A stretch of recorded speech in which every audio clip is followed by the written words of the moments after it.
बहुत पुरानी बात है। एक जंगल में एक गुरुकुल था जिसमें बहुत सारे बच्चे पढ़ने आते थे।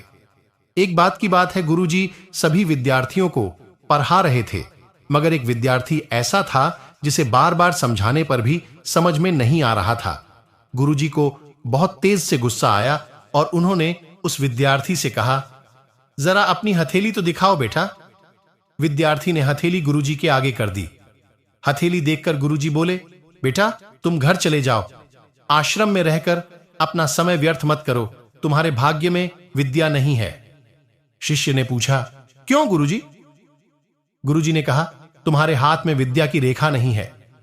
गुरुजी ने एक होशियार विद्यार्थी की हथेली उसे दिखाते हुए कहा, यह देखो, यह है विद्या की रेखा। यह तुम्हारे हाथ में नहीं है, इसलिए तुम समय नष्ट ना करो और घर चले जाओ और वहां अपना कोई और काम देखो।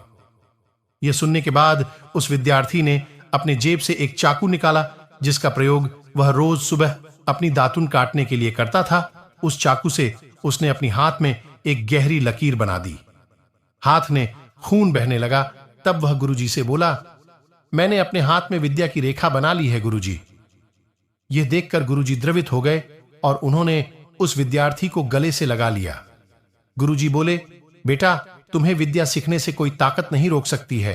दृढ़ निश्चय और परिश्रम हाथ की रेखाओं को ही बदल देती है।